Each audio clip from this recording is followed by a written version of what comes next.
Yahobu, Bapak Ibu Pendeta, Sinenge, Majelis dan warga Gereja Amin, ini adalah channel YouTube Sinode Gereja Amin. Karena itu, bagi yang mencintai Gereja Amin, tontonlah, subscribe, like, dan bagikan. Gereja Amin yang tangguh, mandiri, dan peduli. Tuhan Yesus memberkati.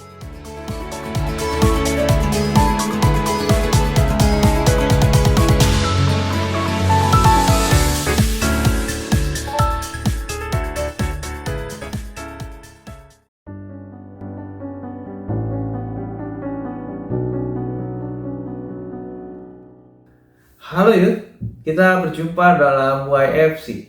Kali ini tulisan dari Pendeta Yesi Irawan akan mengajak kita untuk merenungkan firman Tuhan.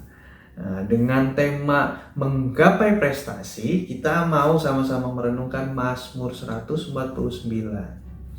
Tapi sebelumnya, mari terlebih dahulu kita berdoa. Mari kita berdoa. Ya Tuhan, jadikanlah momen ini sebagai momen di mana Tuhan menyapa setiap kami. Agar kiranya kami bukan hanya dapat belajar sesuatu, tapi sungguh-sungguh disentuh dan dikuatkan oleh firman-Mu. Bersabdalah ya Tuhan, kami mohon di dalam Kristus Yesus Tuhan kami. Amin. Ayat yang jadi pusat perenungan kita adalah dari Mazmur 149, ayatnya yang keempat, yang menuliskan demikian. Sebab Tuhan berkenan kepada umatnya. Ia akan memahkotai orang yang rendah hati dengan keselamatan. Nah, yuk, kita perlu kenalan dulu nih dengan seorang perempuan bernama Katherine Johnson. Dia adalah seorang perempuan berkulit hitam yang lahir tahun 1918.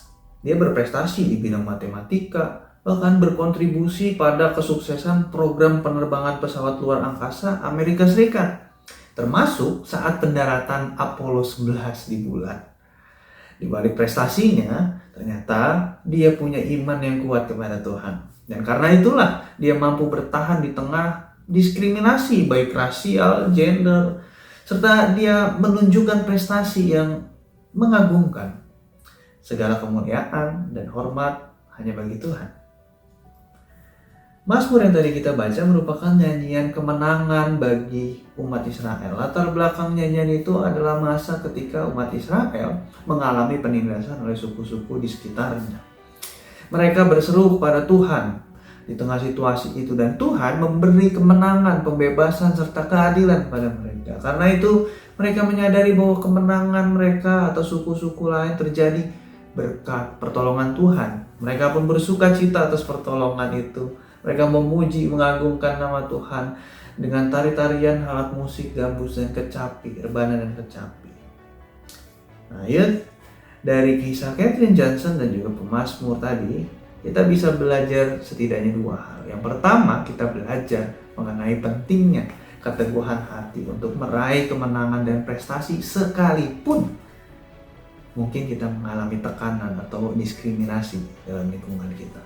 Kedua, kita belajar tentang kerendahan hati untuk mengakui bahwa semua prestasi kita merupakan anugerah dan berkat pertolongan Tuhan yang bekerja di dalamnya.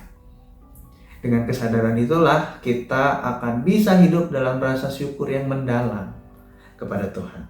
Nah, pertanyaannya yang perlu kita jawab adalah, kenapa umat Israel bersuka cita?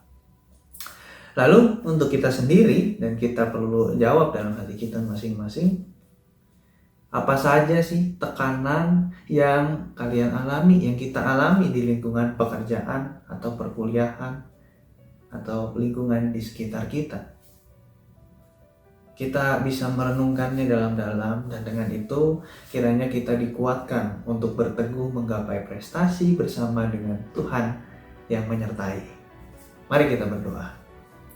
Makasih banyak Tuhan untuk sepercik pengingat bagi kami, agar kami bisa teguh di tengah tekanan yang mungkin menerpa kami. dan juga agar kami bisa menyadari dengan rendah hati bahwa semua bisa terjadi gak terlepas dari Tuhan yang menyertai. Kiranya kami dikuatkan untuk menghadapi apa yang jadi bagian kami. Maka kami mohon semuanya dalam Kristus Yesus, teladan kami. Amin. Demikianlah WFC kita kali ini. Jangan lupa like, subscribe, dan bagikan ya kepada teman-teman yang lain. Tuhan menyertai kita.